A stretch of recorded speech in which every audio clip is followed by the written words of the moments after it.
नमस्कार, मैं विष्णु शंकर हाजिर हूँ सोच समझकर एक ताज़ा घटना चक्र के एनालिसिस के साथ।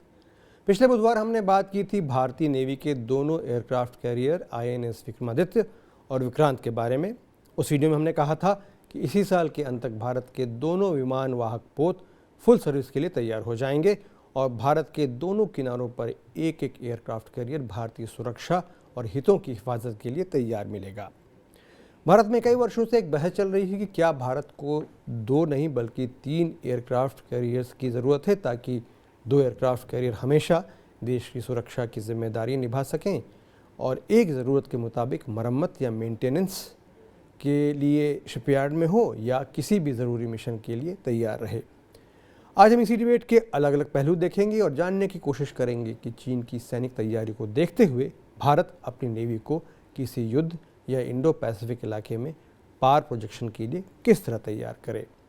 अमेरिकी रक्षा मंत्रालय पेंटागन ने अपनी 2022 की सालाना रिपोर्ट में कहा है कि साल 2025 तक चीन की नेवी में 400 जंगी जहाज़ हो सकते हैं।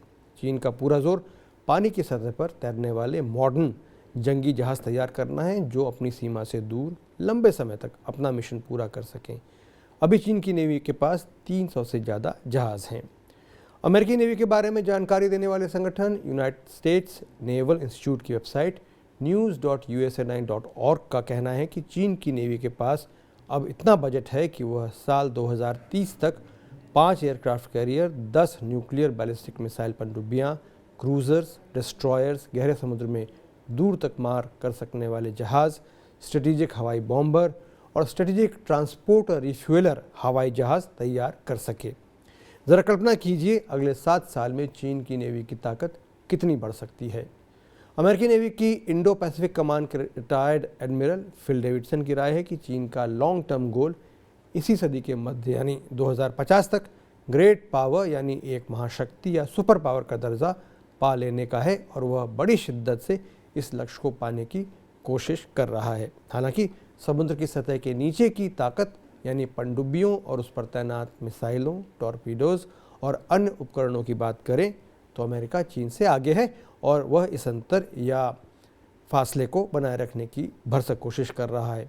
भारत के लिए खुशी की बात यह है कि INS विक्रांत के निर्माण के बाद वो उन 7 देशों में शामिल हो गया है जो खुद अपने एयरक्राफ्ट कैरियर डिज़ाइन कर सकते हैं और बना सकते हैं। ये देश हैं अमेरिका, UK, फ्रांस, रूस, इटली और चीन। चूँकि भारत के पास एयरक्राफ्ट कैरियर बनाने की क्षमता है इसलिए भारतीय नेवी काफ़ी विचार विमर्श के बाद इस नतीजे पर पहुंची है कि उसे विक्रांत सरीखे उसी टनेज के एक और एयरक्राफ्ट कैरियर की ज़रूरत है। पहले भारतीय नेवी विक्रांत से ज़्यादा बड़े लगभग 65,000 से 70,000 टन के एक एयरक्राफ्ट कैरियर के निर्माण पर विचार कर रही थी। इसका नाम संभवतः विशाल रखा जाता और इस पर 50 से 60 बॉम्बर और हेलीकॉप्टर तैनात किए जाते ताकि चीन की नेवी की चुनौती से सख्ती से निपटा जा सके। लेकिन ऐसे किसी भी एयरक्राफ्ट कैरियर की लागत 80 से 90 हज़ार करोड़ रुपए होती और इसको डिज़ाइन होते और बनते बनते 15 से 20 साल लग जाते। भारत के रक्षा बजट के लिए ये एयरक्राफ्ट कैरियर बोझ हो जाता। इसलिए फ़िलहाल किसी विशाल एयरक्राफ्ट कैरियर के निर्माण का विचार अभी ठंडे बस्ते में डाल दिया गया है। एयरक्राफ्ट कैरियर्स को लेकर भारतीय ही नहीं कई देशों के डिफेंस मामले में लगातार बहस होती रही है कि ये बहुत बड़े जहाज़ जो हमेशा एक बेड़े की शक्ल में चलते हैं और जिसमें एयरक्राफ्ट कैरियर के अलावा उसकी हिफाजत के लिए अन्य छोटे लेकिन घातक मार करने वाले युद्धपोत और पनडुब्बियाँ साथ साथ चलते हैं, क्या जंग की मॉडर्न टेक्नोलॉजी के सामने कमज़ोर साबित नहीं होंगे। एयरक्राफ्ट कैरियर सागर में सी कंट्रोल के सिद्धांत पर काम करते हैं, यानी सागर के किसी हिस्से में कोई एयरक्राफ्ट कैरियर मौजूद हो तो अपने मॉडर्न टेक्नोलॉजी और आक्रामक असलहे की मदद से वह दूर दूर तक पूरे इलाके की कड़ी निगरानी करने का मादा रखता है। लेकिन अब सागर के युद्ध में A2D2 सिद्धांत के अनुसार एयरक्राफ्ट कैरियर को दुश्मन देश की नेवी दबाव में डाल सकती है और निशाना बनाकर नुकसान भी पहुंचा सकती है।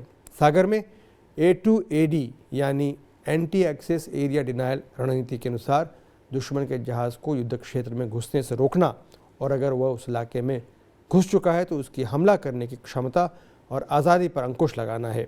मिसाल के लिए अमेरिकी नेवी को घेरने के लिए चीन ने लॉन्ग रेंज बैलिस्टिक और क्रूज मिसाइलों का एक ऐसा ज़ख़ीरा तैयार किया है कि अमेरिका को भी इस स्ट्रेटजी को काट करने के लिए मजबूर होना पड़ा है। साफ है कि A2AD रणनीति के सामने एयरक्राफ्ट कैरियर अब अजेय नहीं लग रहे हैं। कुछ एक्सपर्ट का सवाल है कि क्या एक महंगे एयरक्राफ्ट कैरियर की जगह कन्वेंशनल या न्यूक्लियर ऊर्जा से चलने वाली पनडुब्बियां भारत के लिए ज़्यादा फायदे का सौदा नहीं होंगी।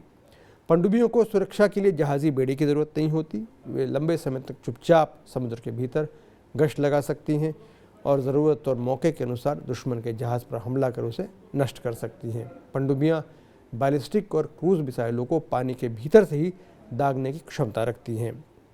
भारत को अभी नई पनडुब्बियों की ज़रूरत भी है, क्योंकि अभी नेवी के पास 16 पनडुब्बियां ही हैं और इनमें से 11 डीजल इलेक्ट्रिक पनडुब्बियां रिटायरमेंट के करीब पहुंच रही हैं।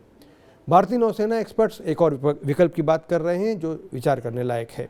इन एक्सपर्ट्स का कहना है कि अंडमान और निकोबार द्वीप समूह पर स्थित थिएटर कमांड को A2AD रणनीति के तहत भारत के एक्सक्लूसिव मैरीटाइम जोन के रूप में विकसित किया जाए। इससे मलक्का या सुंडा स्ट्रेट से हिंद महासागर में घुसने वाली चीन की नेवी पर नज़र रखी जा सकेगी और उसे इस इलाके में घुसने से रोकना भी आसान होगा।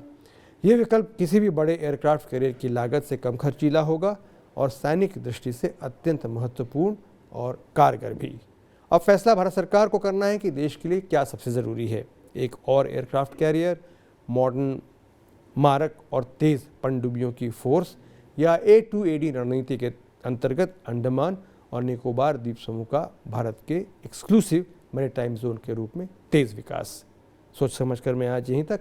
अगर आपको ये वीडियो अच्छा लगा हो तो इसे लाइक और शेयर कीजिए, TV9 डिजिटल को सब्सक्राइब कीजिए और हमारे साथ हमेशा जुड़े रहिए।